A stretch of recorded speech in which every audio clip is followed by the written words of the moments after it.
Hello, friends. Welcome back to Reiki Crossroads and Connections, where we're exploring practices and principles that help us to live lives that are grounded, that are spacious, that are connected, and that help us to remember ourselves.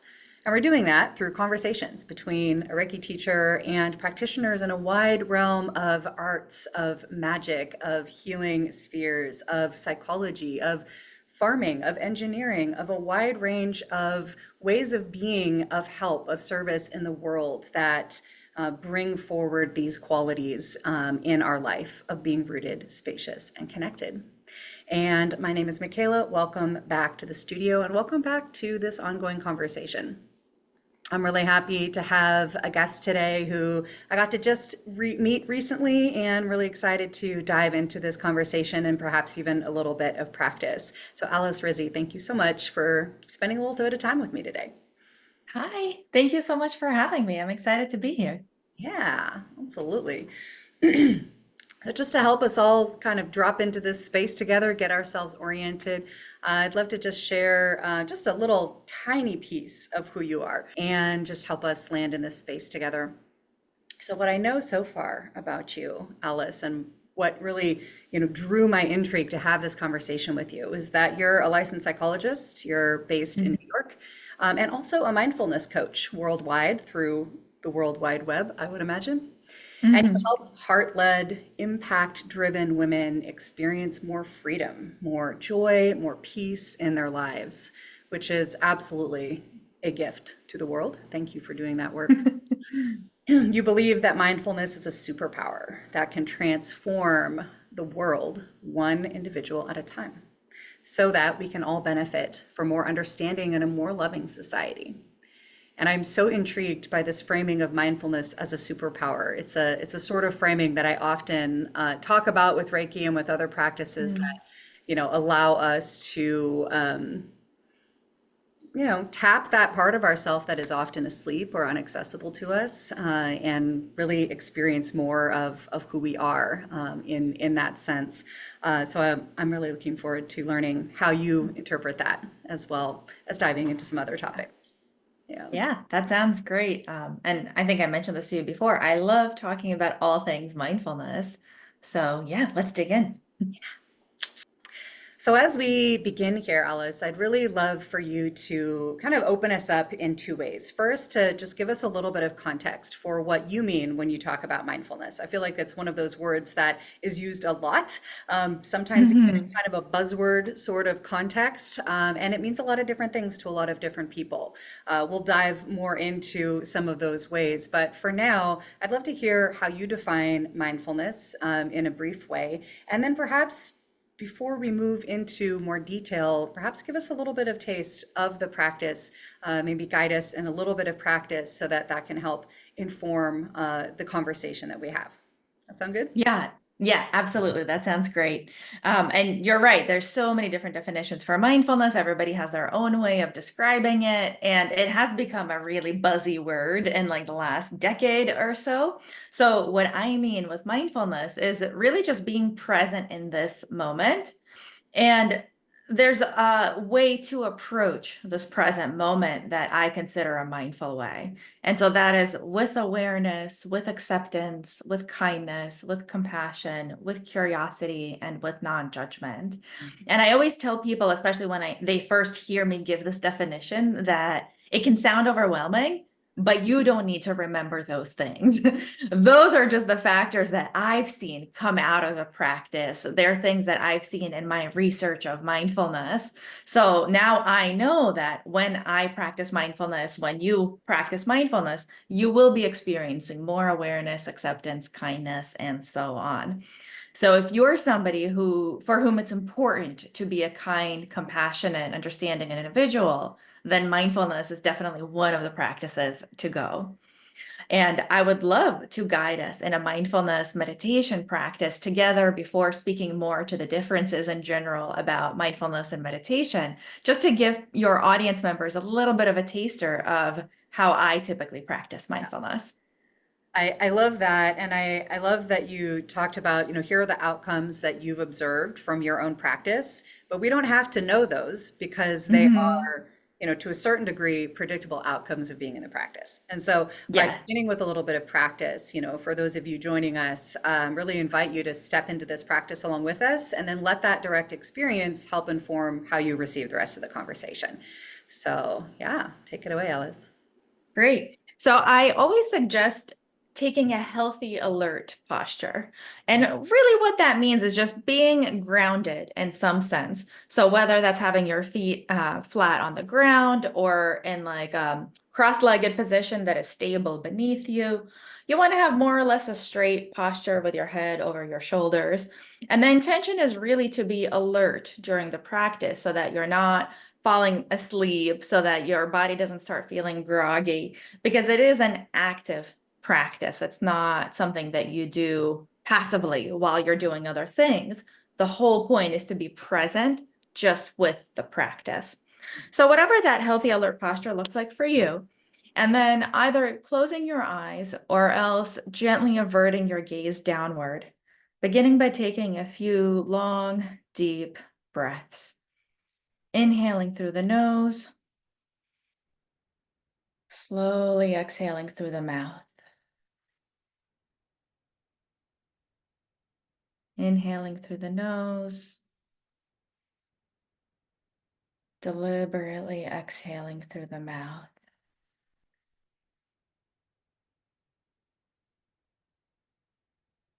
On the inhale, feeling the air traveling down your throat, opening up your chest and your stomach. And on the exhale, feeling your stomach deflate, your chest and shoulders drop as the air comes back out. Allowing your breath to come back to its natural pace, whatever it looks like for you in this moment, without trying to control it or manipulate it in any way. Simply becoming a witness to your body breathing.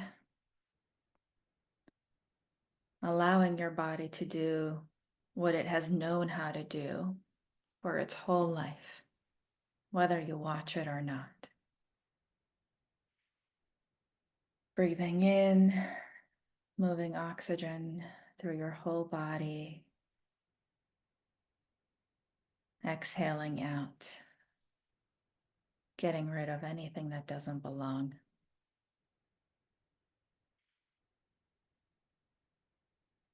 Continuing to notice your breath coming in and out in this way. Noticing that your mind may wander, you may get distracted. That comes with the territory of being human. This is simply what the mind does. So when you notice yourself being pulled away from the breath, gently acknowledging it, and without any judgment, bringing your attention back to the breath, wherever you feel it in your body in this moment.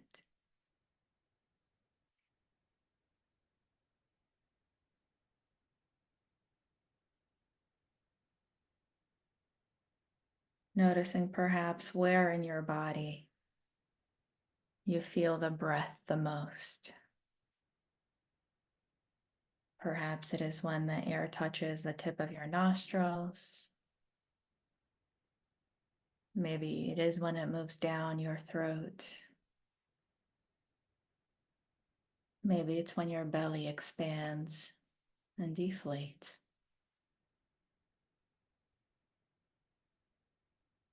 Simply noticing where you feel the breath.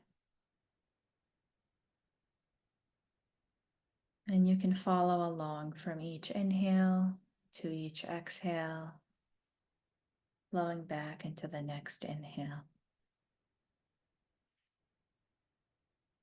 Each time you get distracted by noises, by your to-do list, by sensations in the body, gently acknowledging it and coming back to the breath.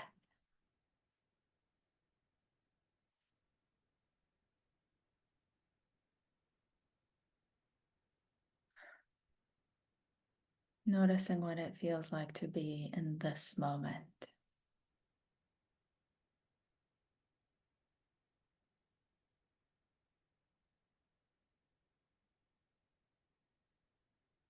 Now, very gently, very slowly, bringing in some movement into your body by wiggling your fingers, your toes, stretching your head and neck.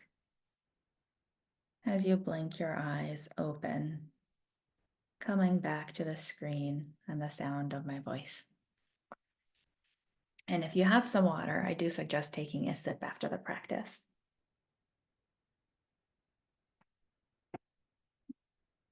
Hmm.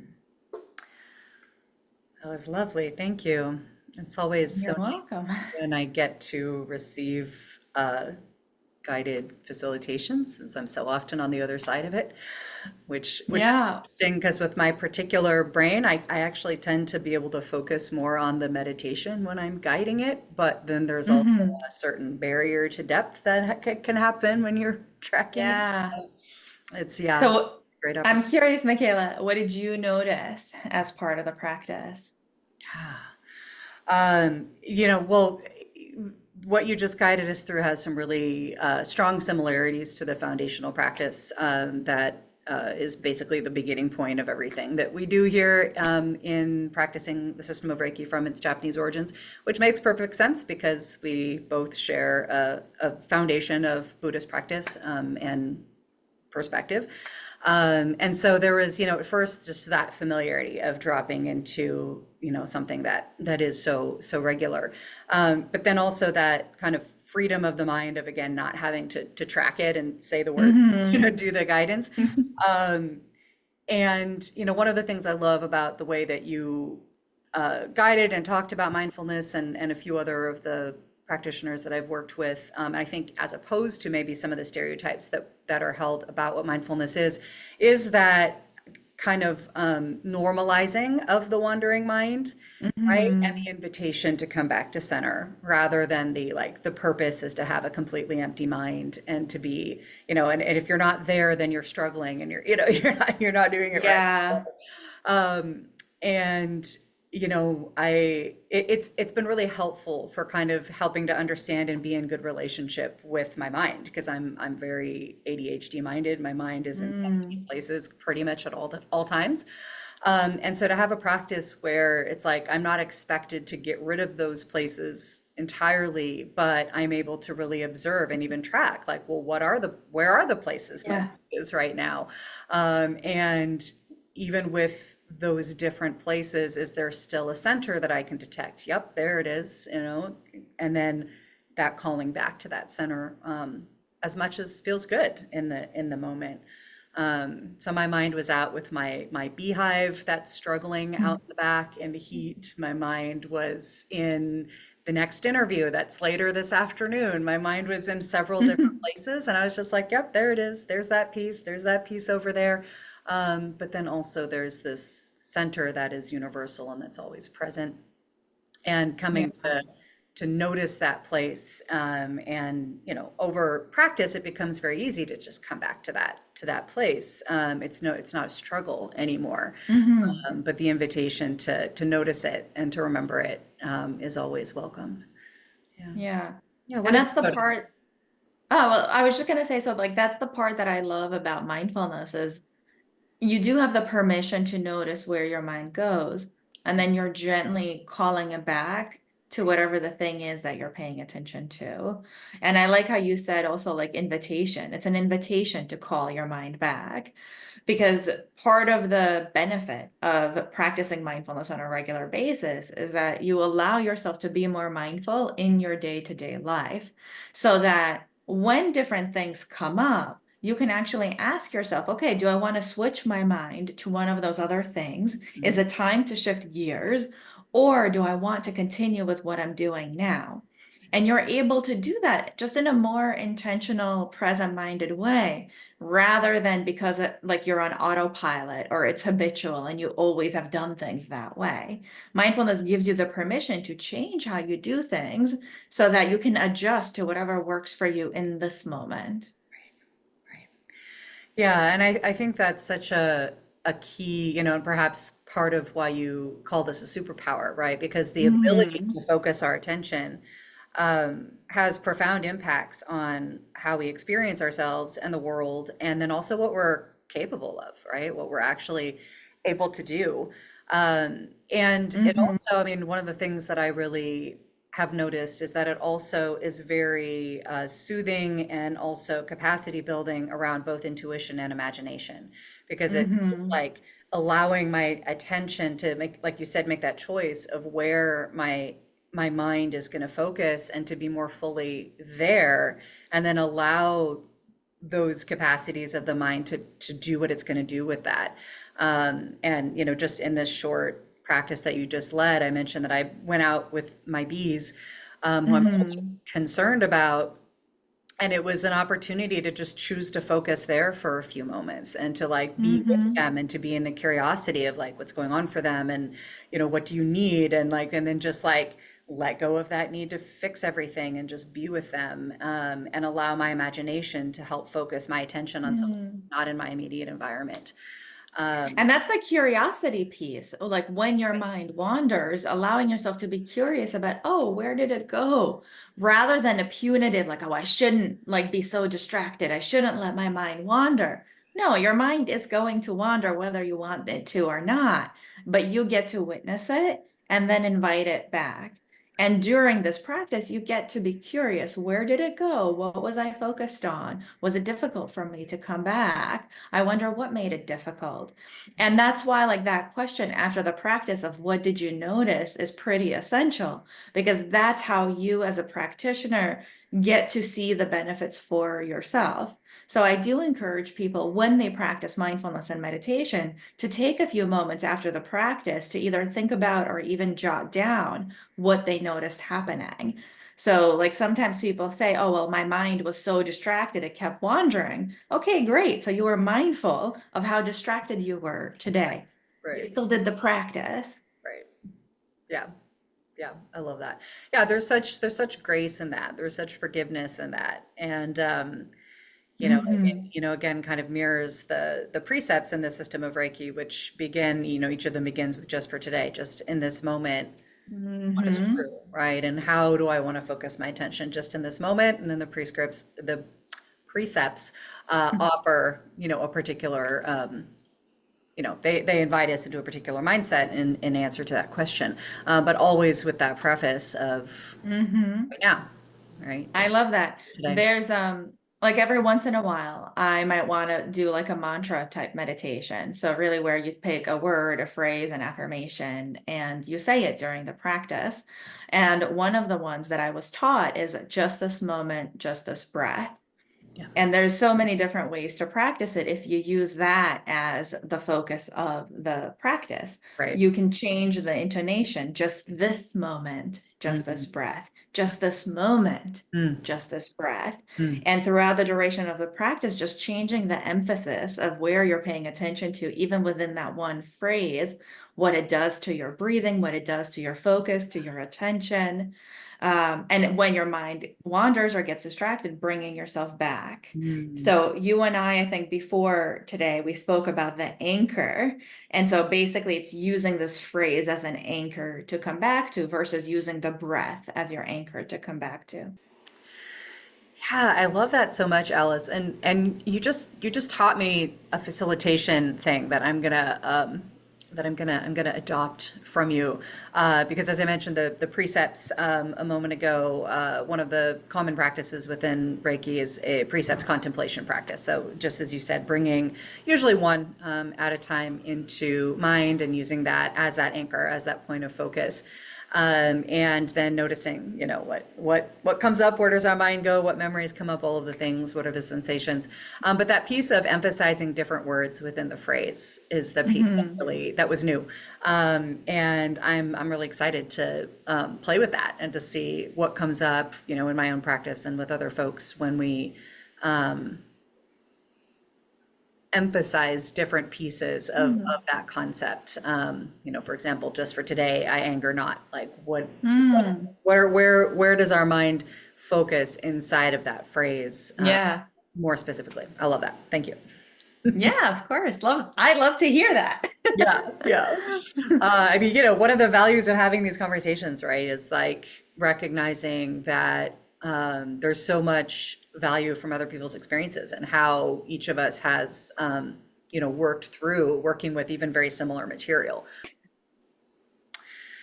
Yeah, so that feels like such a lovely, juicy, like slow, spacious opening and in a certain sense addressing the question we usually start with, which is how are we today? I feel like Mm. all of that was how are we today? And so I'd love to just kind of take a pause here and give you an opportunity to say a little bit about how you came to this work. We've read your bio, we've now gotten to experience a little bit of how you are with mindfulness as a practice. And I often, again, in my own practice and then in conversation, love to reflect on the threads in our life that we follow to get where we are just for today in this moment. The tapestry of our life is rich, and there's many pieces of experience and interest and focus and the things that we have put our attention to over our life that lead us to what we're up to in the moment. And so I'd love for you to just share in this moment, maybe one or two of the threads in your life that brought you to bringing mindfulness into not only your personal life, but into your work and melding that with your work as a psychologist. Absolutely. And I feel like there's so much even in what you just said that we can call back to and speak more about. Because it's certainly not one or two, like just one or two things. Literally everything that has happened before this moment has brought us here.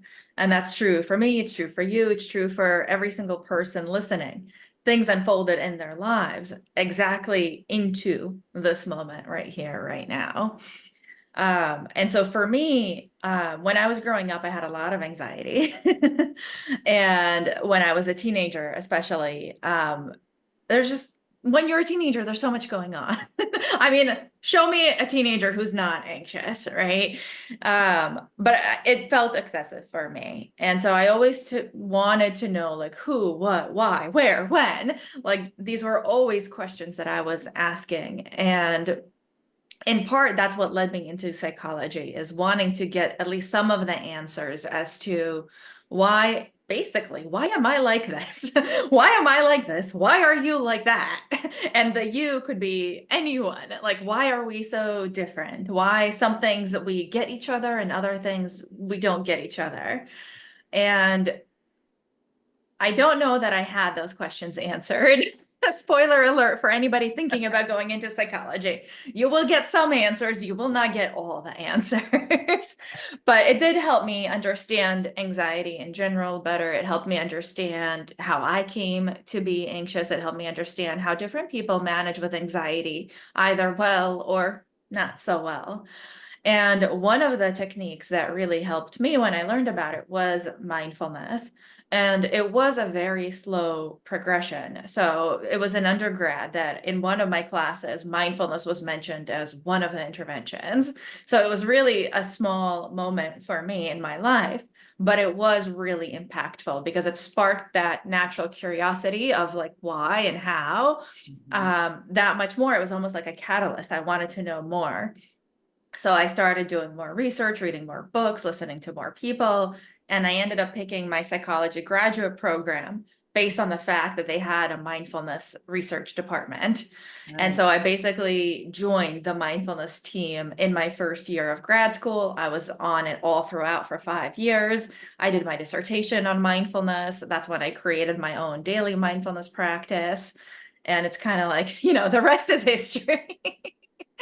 But that was just one of the threads. Yeah.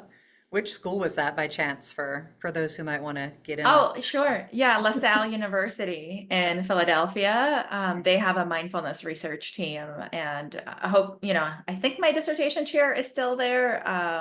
She was fantastic. She facilitated like my own mindfulness development, Mm. and she helped me understand the difference between just practicing mindfulness, practicing meditation versus living a mindful lifestyle, which is what I believe to be doing currently and what I help other people do.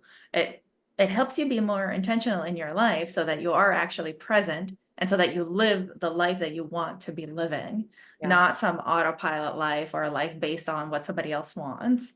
Yeah. I also went to grad school in a Lasallian University here in California, and Oh, wow.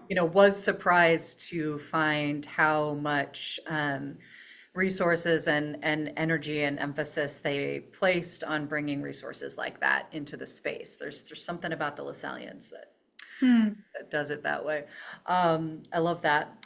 But this piece that you just mentioned about, cultivating a lifestyle of mindfulness Hmm. beyond a practice feels really resonant to me. I often talk about Reiki in those same terms that, it's important to set aside time in our life and to have retreat space and to have, time away and time when we kind of step out of the routine. And if we are only able to access our practice during those times, or we only remember to access our practice Hmm. during those times, it's really of limited usefulness to us. Yes, And we get a into this hundred cycle. percent. Yeah, there becomes this cycle of like, push hard, be involved in all of the expectations that we have around productivity and around worthiness around that, and just, be on that grind, whatever that grind looks like to each of us.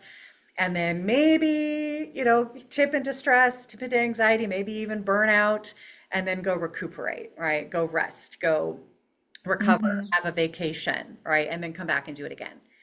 And, for me, when I really started interrogating, like, if I'm going to make this my work, beyond just my lifestyle, what is it that I'm teaching people to do?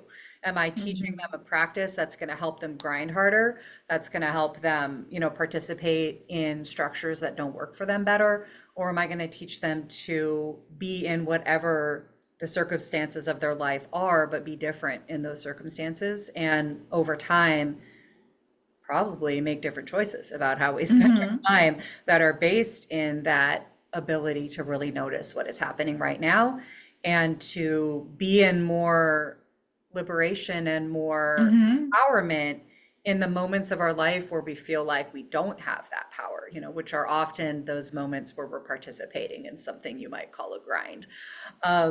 So I love that idea of the lifestyle, and I'm curious. It feels, firstly, again, part and parcel of mindfulness as a superpower, right? To be able Hmm. to um, resist the strategies that we might otherwise use to cope with the way that we are meant to work so hard and to be in such an unnatural state of being, which is the modern world is a very unnatural way to be a human. Hmm. Um, and, kind of instead of leaning into coping mechanisms for that unnatural lifestyle, to be present in that lifestyle in a different way. And so I'm just curious about the impact of that for you personally, about that for your clients, and maybe, anything else you would want to say about mindfulness as a superpower. Yeah, well, the phrase that was just strongly coming to mind as you were speaking is rather than resist, you said something like resist something in their life. And the phrase that immediately came to mind was meet with curiosity. Mm. So meet with curiosity, the current patterns of your life. Yeah. And again, be curious about how you might want to change them, what different choices you might want to make. And I would say that's how it plays out in my life and in the life of my clients is that when we are mindful, we're able to notice like even just different routines or habits that we've picked up that might not necessarily be serving us anymore. I mean, that's the majority of my psychology practice here in New York is basically helping people realize like, does this work for me in my life? And if the answer is no, let's change that. And so mindfulness is what enables you to even be aware that something isn't working in your life, that something might be having negative consequences or poor outcomes in your life. And then realizing that actually you do have choices that might make the outcomes different. Right.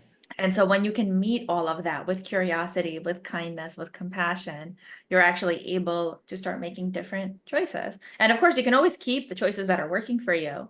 But for most people, they realize that things aren't working for them. And just to give you even like a concrete example, I work with a lot of perfectionists and what I lovingly call myself as a recovering perfectionist. So it's this idea that like you can be ambitious, you can be a high achiever, you can go after like your dreams and your goals and do all of the things, but it comes at a cost. And that cost, like you said, is potential burnout. It's being really fatigued and tired and exhausted, which over time can also make you resentful, sad, frustrated, and almost like you're constantly spinning your gears, but you're not actually going anywhere because there's just milestone after milestone after milestone. And like, where does it stop? And so again, mindfulness allows us to meet that with curiosity and say, okay, well, that's what I've been doing. And maybe I get some satisfaction out of that. Okay, are there any pieces of that that I can keep? So I'm always going to be ambitious. There's always going to be goals that I'm working towards. That's fine. But maybe I can adjust my pace.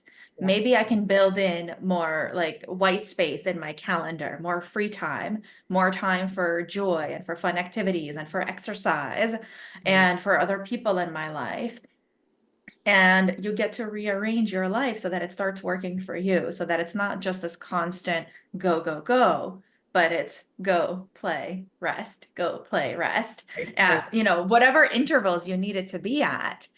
The other place related to that is that like different people have different energy levels. And so there's no right way to not burn out, right? Like even this idea of the work-life balance, different people need different ratios of work and life.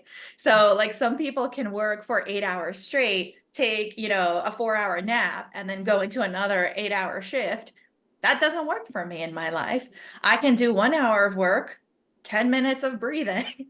I can do another hour of work, maybe take a walk around the block. I can do maybe 2 hours of work, but then I'll need 2 hours of rest. And so again, it's being curious about how do you operate in your life? What revitalizes you? What energizes you?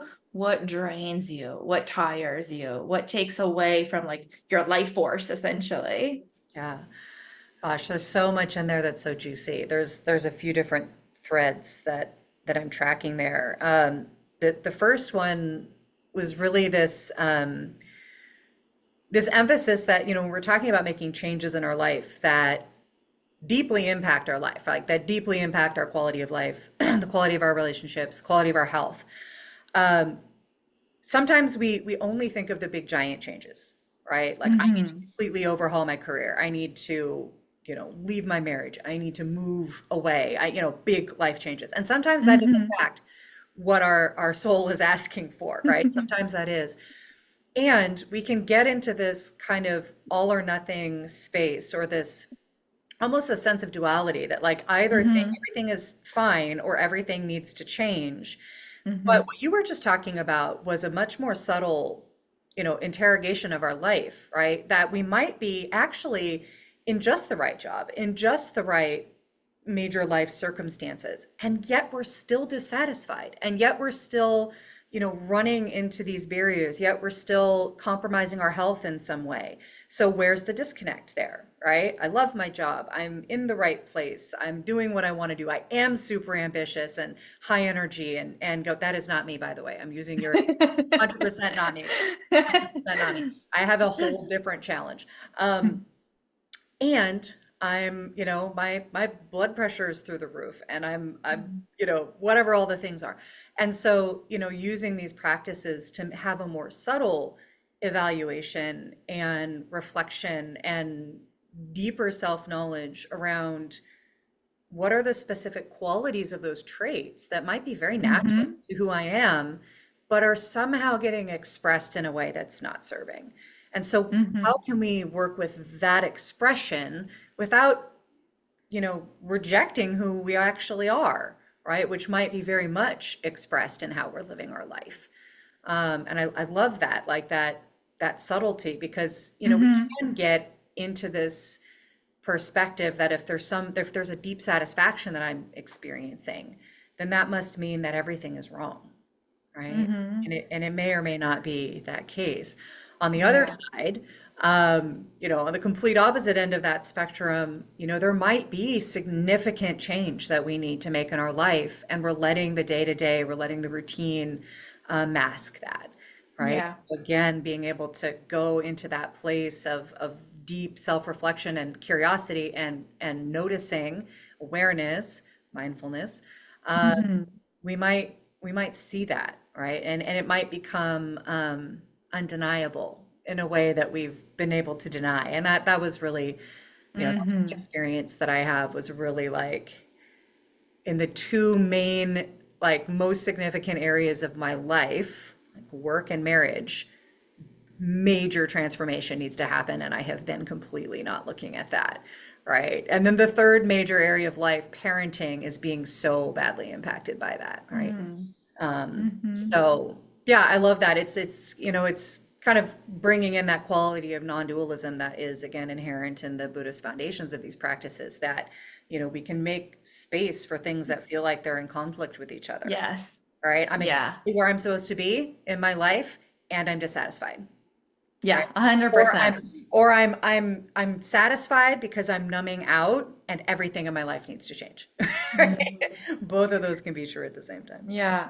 And I think what you were saying about like the subtleties and the nuances, I think that's where the superpower of mindfulness lies. When you let yourself sit still and observe and just kind of be a witness to your mind, your body, your emotions, and the life around you. And you do this on a regular basis, that's when you start noticing the little subtleties, the little dissatisfactions, the little joys, the gratitudes, big and small. And so that's also how the benefits of mindfulness accumulate over time. So the more you do this, the better you get, the faster you get at recognizing these tiny nuances that maybe in the past you would have never even crossed your radar. But now, because you know what to look for, which is why we ask this question of what did you notice? Because you notice things and then you notice what you don't notice. You notice the absence of things. And that translates into your day-to-day life. You see where you are satisfied and you're able to see where you're dissatisfied. And like you said, it's not always like the big things. A lot of times it's little tiny adjustments.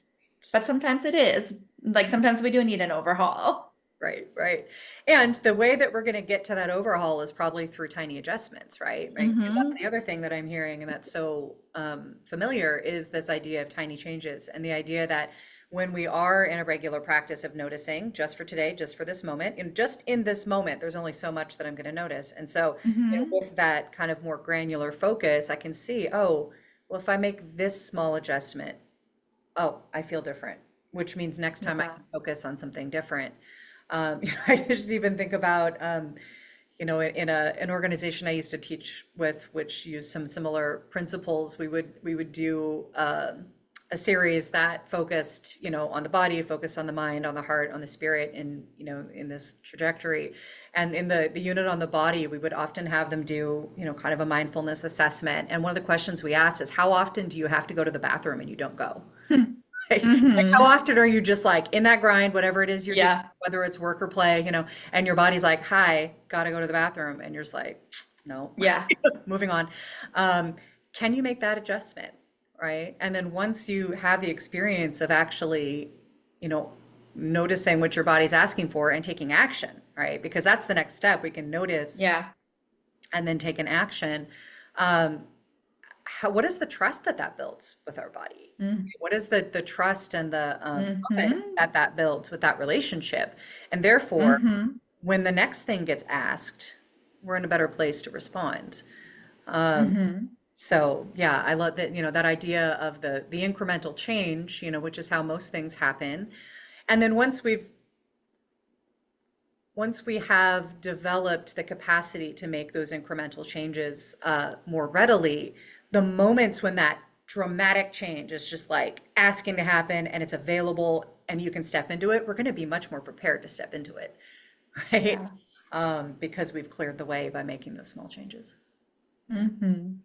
Feel like we can have an entire episode on just like that little segment that you just said in all of the directions. Yeah, I mean, the self-awareness piece of the practice is what enables you to notice, like, what do I need right now?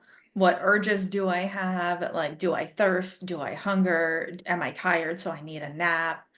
And then other more subtle needs that we have, like a longing for like a relationship or a closeness with somebody, or a dread of it going to a certain job or doing a certain task. And again, like you said, we're able to meet those needs with compassion, with grace, with kindness. Those are the other mindfulness components.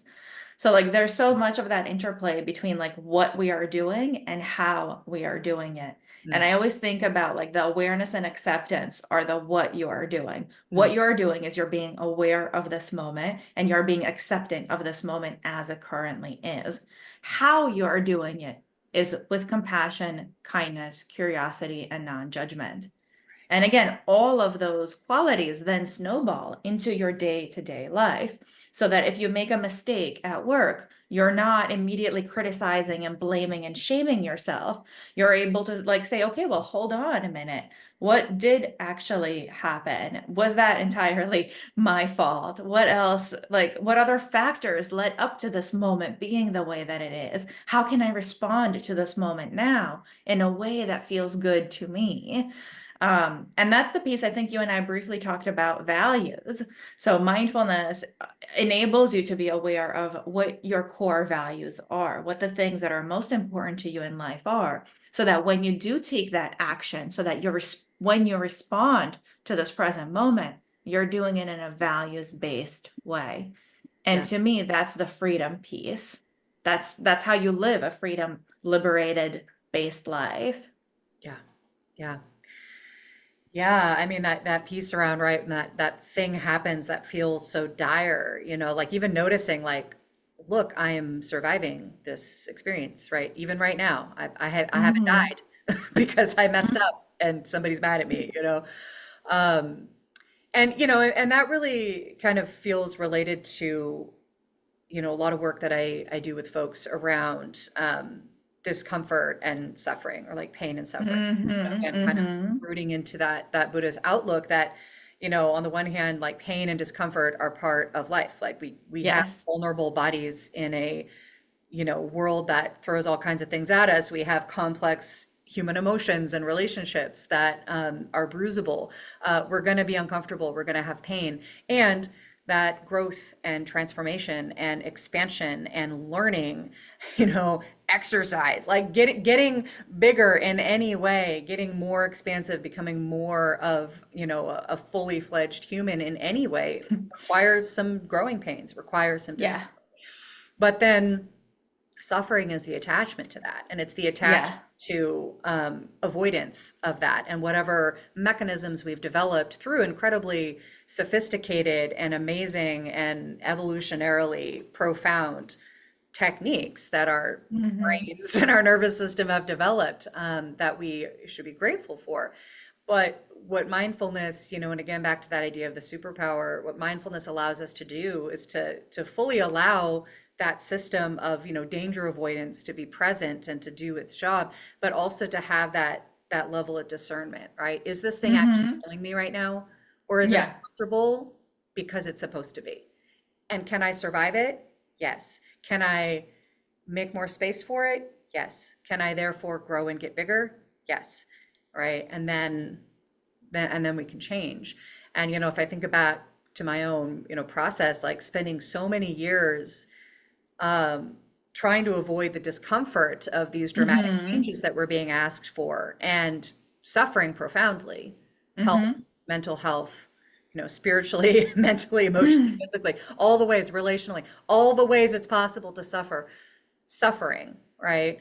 And directing the blame of that suffering to the source of the discomfort rather than my unwillingness to be uncomfortable, right? And to take on the discomfort of the unknown rather than the comfortable familiarity of Hmm. suffering, right? Um, We can't really grow in comfort. right. And yet we have a society that tells us that we have a right to be comfortable, right? Yeah. Have the means to Yeah. buy it, we have the right to it, and we should Yeah. get at all costs. Well, even just the idea that life is comfortable, I don't know where that narrative came from. For thousands of years, people have been uncomfortable most of the day, every day, but we feel entitled to 24/7 comfort and Right, happiness and pleasure, and we right. want to grow. Because we're very clever and we've developed technologies and strategies and lifestyles that do allow for comforts that our forebears could not access. But we've Yeah. tricked ourselves into thinking that that means that we should just be comfortable all the time in all instances. Yes. Yeah. Yeah. So Juicy. I wanted to respond to what you were just saying about suffering, right? So I don't know if you typically frame it the same way for your clients, but I like to frame it as an equation, which is pain plus non-acceptance equals suffering. Love it. So Clear. everybody has pain, can't get rid of pain. Like pain is a fixed thing in our lives. That's like at all times we will be uncomfortable about something. When we don't accept that pain, when we refuse to see that this is how our reality is right now, that's when we experience suffering. And so mindfulness helps with that non-acceptance piece. Mindfulness helps us accept our reality as it is right now. Because remember, in mindfulness, you're present right here, right now, in this moment. You have to see this moment as it is in order to move forward from this moment. So acceptance is a prerequisite to moving forward, which is why I think so many people find themselves stuck, is because they're still hitting that non-acceptance. This is not how things are. This is not how things should be. I didn't sign up for this. This is uncomfortable. This is distressing. And so not only do they have the pain, but they also have the suffering.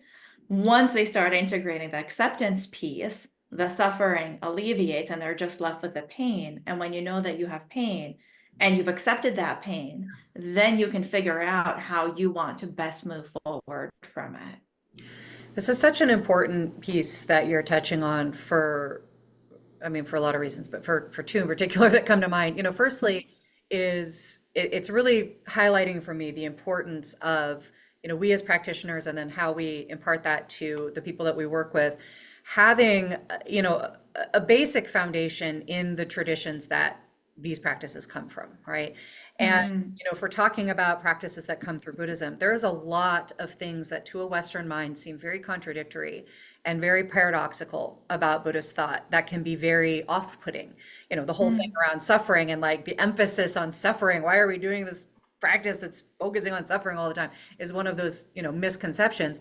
But this piece around acceptance is such a profound one. And it's one that, because my perspective and my work has always led with a social justice perspective, and that, I have 15 years of working in colleges and universities, working with students and staff who are actively doing social change work. And that is, that work is all about pushing against what we see as wrong and changing it, right? And there's a Mm-hmm. profound culture and value system, right, to bring it back to values of non-acceptance of those things Mm-hmm. that are harming people, right, of Yeah. social injustices, of structures and systems of power that are causing suffering for other people. And so when you approach that with acceptance as the place that we have to start to, that can often be misread as acquiescence, as Mm-hmm. licensing. You're telling me Yeah. to just accept all of this shit that's happening in the world? No. Yeah. What I'm saying is, if we're not centered in what is real and what is true and what is present right in this moment, how can we move forward from a calm, centered, Mm-hmm. values aligned place, right? Yeah. And for me, I absolutely went about it as just banging myself against systems for years and years and years and caused myself a great deal of pain and suffering, and wasn't particularly effective. And there's this, I mean, this would be you know, I don't want to say that like we can just kind of shift this mindset and then it's all fine. Oh, now I understand moving forward. This is a deep one for many people. The idea that Mm-hmm. we're asking them to accept things that feel unacceptable. Um, Yeah. Well, and so yeah, so I'd love to hear you respond. sorry. Yeah. No, so I have the same conversation with my clients, and so many of them think that acceptance is resignation. Right. And like that's some like a myth, if you will, that we have to clear up off the bat, is that acceptance is not the same thing resignation. Resignation is giving up. Resignation is saying, like, I see the problem and I'm walking away from the problem.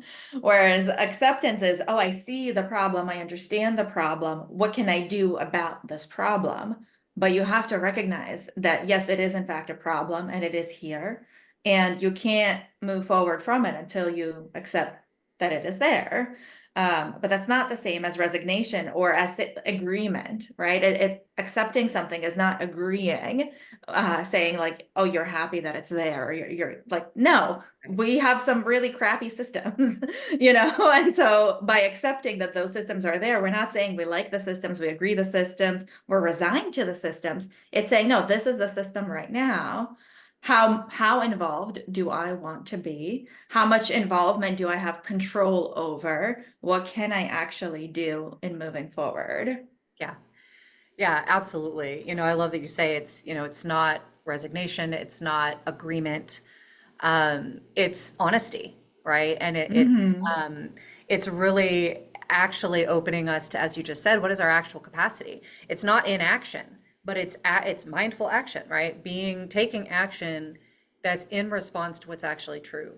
And I often use a metaphor that I learned in a training with Peter Senge years ago. He was talking about the creative tension that's created when we honestly assess the gap between where we are right now on a given issue, that could be in our Hmm. personal life, it could be in the world, and where we want to be, right? If we cast a profound vision of what we want for our life, for the world, for our communities, for organizations, our family, whatever it is, there's necessarily going to be a tension, right? Because it's going to feel very far away. And Hmm. again, when we can't hold the discomfort of that, like we're stretching a bowstring so tight so that that arrow can fly as far as we need it to go, but that discomfort of holding that bowstring careful enough so we can take aim might be too much for us. So we have strategies for dealing with that, right? We might lessen the tension, which might look like Hmm. um, kind of lying to ourselves about the actual reality, right? Like not accepting what the reality is, making it, oh, it's not so bad. It's not so hard. We're not so far away from that. Well, what if we take action from that perspective, right? It's going to be ineffective because we're not actually, we might bite off more we can chew because we think, oh, sure, I can fix that problem. It's not so far away. Or, we might just not be, in the capacity to deal with it. The opposite strategy is to shrink that vision, is to make it smaller. Hmm. Bring the bow a little bit closer in so that tension isn't so great. Um, don't actually, like kind of lie to ourselves about what we really want, right? Oh, I don't really want that, right? I don't think we can actually get there. So let's make Hmm. a more realistic goal that is easier to achieve. And then we lose energy, right? That tension is energy, that curiosity, that creativity. It's the energy that we need to actually move in the direction of the thing. And acceptance is a powerful way to bypass both of those strategies and to be able to be in the tension of what's true and then to assess, okay, that goal, I might not be able to get us there all by myself, but we maybe could, and maybe I could get us a little bit Yeah. further. So it's actually in my capacity to do. Um, and I love that metaphor. I love that metaphor so much. And as you're speaking, I feel like my life is a really good example. Like my professional life and what I'm trying to do with mindfulness, I think fits in perfectly because my like big vision is for mindfulness to be a household practice. I want it to not be weird for people to say, yeah, I practice mindfulness every day. Yeah, I have a daily meditation practice. And I want that to be true for everyone, the same way that most people would say, yeah, I brush my teeth every day. And yep, it's not even weird if I say I brush my teeth twice a day, right? Like, why can't we have that with mindfulness? And so sometimes, again, being the overachiever that I sometimes can be, I want to be there now. I want that to be true right now. yeah, And sometimes I can psych myself out and I can get overwhelmed with how big that vision is.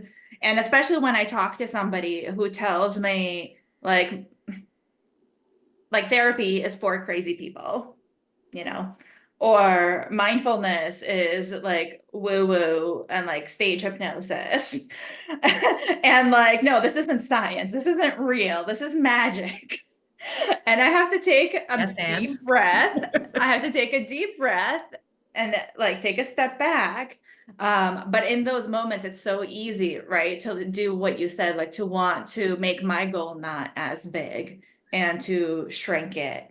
Or sometimes to take like leaps to get closer to where I think I need to be. right. And again, like the mindfulness, I think for myself helps bring me back to what is my reality right now? What can I accept right now?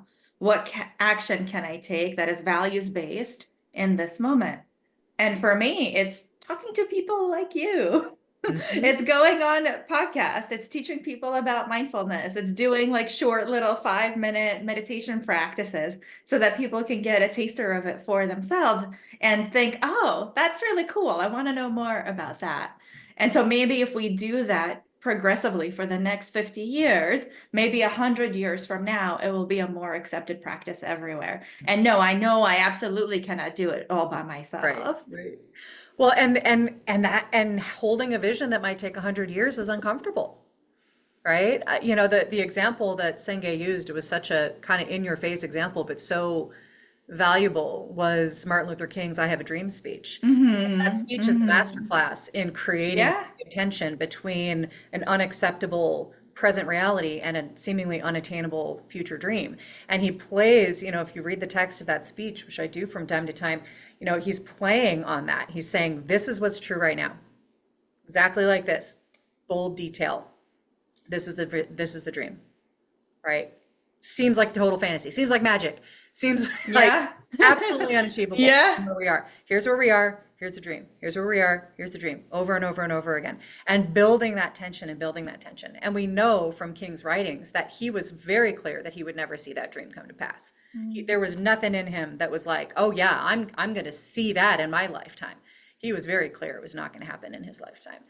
And yet he knew that if he held it for people, right? If he could be the one who could hold the discomfort and his closest people could Yeah. hold that discomfort and they could all articulate it as clearly as that, and then get as many feet on the ground as possible to be taking those tiny actions and those small changes, that it would have enough gravitational pull to keep people engaged for long enough to see it happen, right? And we still haven't seen it happen. Yeah. Look at, Yeah. where we are now versus where we were in 1882, where we were in 1945, where we were in 1954, where we were in the 80s. It's like there's these moments of shift in all directions that happen. But this trajectory, as King would often quote, the long arm of justice, the arc of justice bending. I'm not saying it right.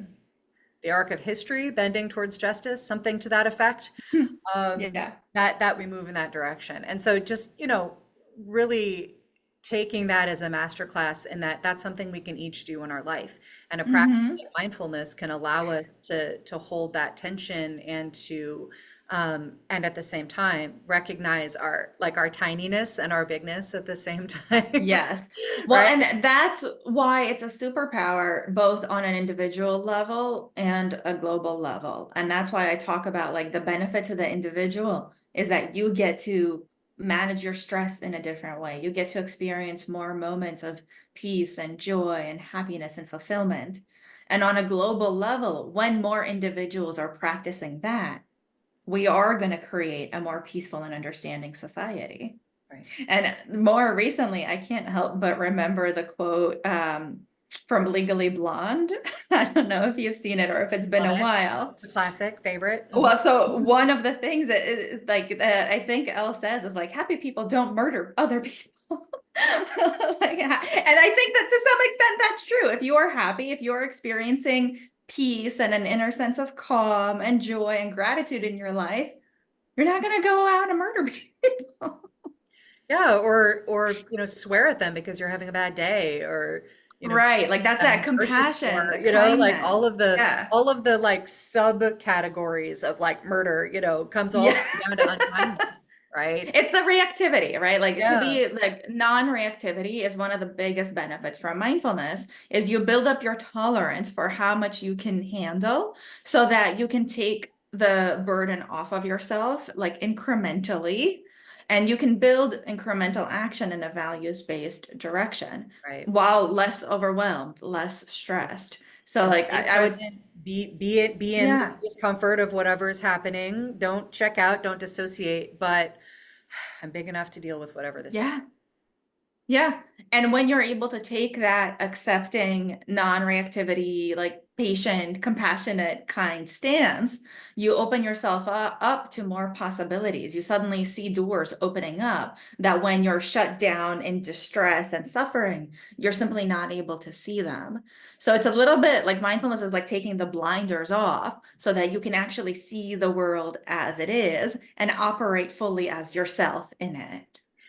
Yeah, I mean, because we have to be able to see the pain and the like the disappointment and the closed doors and the that didn't work and the all of that. We have to be able to see those things in order to see those flashes, those moments, those miracles that open up, right? That perfect collaborator that shows up in a moment that's going to help you get to that goal. And that's going to, fill whatever piece that we're missing in that moment. But we have to be able to see as much of the picture as we can, and that's, what you're speaking to. And I love, that holding that vision that mindfulness is a household practice, right? It's like brushing your teeth. Someone asked me the other day, like, what do you want to see in the future with Reiki? And like, without even thinking about it, I said, I want to see it practiced in the highest levels of government all over the world. And it was like, Mm. oh, that's going to happen in my lifetime, or like, I can't make that Yeah. happen, right? But it's like, but it's what I want to see, right? And I know why I want to see it for all the reasons Yeah. that we're talking about, because it would, Hmm. because I see it change people's lives. I see it change organizations when people Yeah. themselves to something like this, and therefore it changes the world, right? And so, okay, that's the vision. What's my little piece that I can do, right? I can do all these things. And then looking back over time, right? Taking that pause, taking that reflection, doing that contemplation practice. What have I seen change in my lifetime? When I first Mm. started doing social change work, we weren't talking about this stuff. It was all about doing. What are we going to do? What are you going to change? What are you going to, stop happen? Who are you going to write to? It was all about what are you going to do? And people were so stressed and they were in so much pain, and they were coming to the work, they cared about the work most likely because they've been hurt by those systems that they're trying to change, and they're not dealing with any of that. They're just like, let me get this fixed. And they're burning out, and their organizations were closing, and and now there's a common conversation within social justice circles, within government circles, within organizations, within business, about the need to pay attention to the mindset of the people involved, to the wellness of the people involved, to the values, right? To the heart side of things. Mhm. And more, I'm invited into organizations to have that conversation and to teach these practices. And it's these tiny little shifts, these tiny changes over Yeah. time, and then many, many, many of us doing it, right? Yes. And being in conversation with each other can be like, okay, you got that piece, great, I got this piece. Like, let's Yes. And I love that more and more people are opening up to it. It's like, you get a toe through the door and then you're able to crack it more open. And so I think for me, it's sometimes even recognizing when there's even just a toe because I can work with a toe. right, right. And noticing when that door is tightly locked, and Yeah. is it mine to Right. try I to pick love that that lock, or question. is it mine to Yeah. look at the next door, right? Sometimes it's Yes. sometimes it's that. And Uh, that's another acceptance piece. right. Because there's people who are lock pickers, and they ain't me. I am not a lock picker. Like, if that door is Yeah. closed and locked, I'm not getting through it, you know? I'm gonna shift my attention to where there's willingness, and that's where my genius is, right? And that's again Yeah. suffering and pain, because in the past I would bang my head against that locked door Yeah. and I wouldn't get Oh, in. I hear you. And I think that's again why so many people feel stuck is they do try to change the things that aren't in their control. And so when you take that step back and you contemplate and you practice mindfulness, you're able to actually see what is in your control and pursue those opportunities. Yeah. And so you're also wasting less energy on the other stuff. So again, I think that's what contributes to you feeling more peaceful, more calm, is you're just wasting less energy on the stuff that's, in some cases, it's not even that it's not important. It's just that you do not have control over it at this time. Maybe you I will think in the future. exactly. That's an Yeah. important piece. And just because that door is locked doesn't mean it isn't somebody's genius Yeah. to get it unlocked, right? It just might not be ours. And that kind of, circles back to that piece you were speaking Yeah. to earlier about the way in which these practices help us to really know ourselves, which again is one of those points of crossroads and connections that we like to talk about. What way do Hmm. these practices help us to remember ourselves? And Yeah. understanding our energy cycle is an incredibly important one. My energy cycle is very, very different than what is socially acceptable. I have long Mm. periods of stillness and quiet and very, very, very low energy. And then these bursts, right? These like bursts of energy Hmm. and focus. And I had so much shame about that for so long because it didn't fit in the mold and I wasn't effective in a lot of different types of jobs because of it. Not because I Do you was. happen to know if you're a projector in human design? The last interview I did was on human design. Ironically, I haven't done a full deep dive, but Mm. I think it was reflector was what it was. Is that the same? Okay. No, it's a different one. I don't know too much about reflector. I'm a projector, and in some ways I'm very similar. I just need longer rest periods in between periods of activity. I can't like go, go, go like some people. Right, exactly. And so we get to know that about ourselves and then know where we balance that and then finding other people in our sphere who have Hmm. a different pattern to work with. So oh, it's so good. There's so much that we could dive into and keep talking about, and maybe we'll circle back to another conversation. Yeah. But as we get towards the end of our time today, I'd love to just have you let folks know how they might work with you if they've really been touched by something you've said. I know you've got, in-person stuff. You've got a wealth of resources that people can access from your website. Tell us a little bit about how people can work with you if they want. Yeah, absolutely. Thank you. So my main mindfulness website is togethermindful.com, and I have many, many free resources. I have a couple of paid group programs and workshops that you can take. You can find me on Instagram at Dr. Alice Rizzi. And for anybody who's in New York or Florida, I do virtual teletherapy at dralicerizi.com. But yeah, Together Mindful is the best place if you want to like dip your toes in mindfulness and meditation, learn more about what the differences are. And I'm a big believer that you don't need like 3 hours on a mountaintop to get the benefits of mindfulness. You can start with 3 minutes a day. And so I do have a free mindfulness toolkit where you have 7 different practices totally for free to get you started. Yeah, I love that. Of course, all of those links will be down below in the description. And yeah, I love the mountaintop piece. There are people who have paved that way, right? Who have dedicated their lives and spent their time in that level of depth of contemplation. The founder of the system of Reiki, Mikao Usui, was one of those people. He dedicated his life to Buddhist practice and, literally did those mountaintop practices, 21-day meditation practices, and then distilled that and created something accessible, something that, really kind of brought it down to a set of principles, the precepts, and a set of practices that engage the body, the voice, the breath, the mind, to bring about the outcomes that he spent his life exploring and developing. And whatever path is right for us, we can take it. We can be mountaintop monks if we want to be, right? That is still a path that is available to people, thank goodness. But I would say The do not expect to not be uncomfortable because you so will still be uncomfortable. uncomfortable on a mountaintop. 21 days on a mountain fasting, super uncomfortable, right? Preceded by many 7 days and 3 days and one day Yeah. and a few hours, right? But it's like, but then like distilling down, what is the juice? What is the essence of that anybody can take into their life that and experience shifts in the direction of what we might call an enlightened life. And so I love that we get to do that in the midst of our modern times and to bring a little bit of that mountaintop clarity and openness into daily life. And Alice, I'd love to just close today by inviting you to share one thing that's bringing you joy in your life, just for today or these days. Yeah. Well, honestly, I would say like for me, it is a joy to share with people like you, with a community like yours, because for me, it feels like I'm getting closer and closer and closer to that vision simply by doing what I love to do, which is talk about all things mindfulness. So like this is my joy in Yeah, life. I love it. I think for me, if I'm really taking a just for this moment, just for today stance, what's bringing me joy is basil tea, which is what Mm, this is. that sounds Basil nice. season, just like my best friend's a farmer, and she came over the other day with 10 pounds of basil, and we processed up a boatload of pesto. We made a year's worth of pesto, put it in the freezer, and made a big vat of basil tea, which is just delightful. And it's just like this antidote to the oppressive heat that's happening outside here in the Central Valley in California.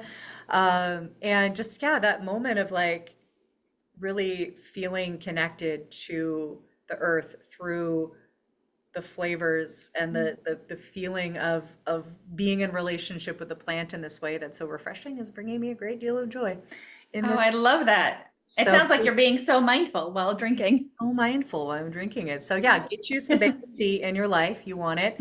And thank you so much for having this Thank you for conversation. having me. Yeah, Yeah, this was a pleasure. yeah.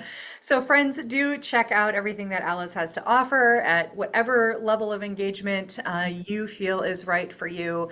And I hope that you have really taken something from this conversation that's going to serve you today. I hope you did the practice with us earlier. If you didn't, find a few minutes, go back to the beginning, do that mindfulness practice with us. And may it provision you as you go throughout your day. May you be deeply provisioned for whatever the day brings to you. Thanks so much for joining us. We love you. Goodbye.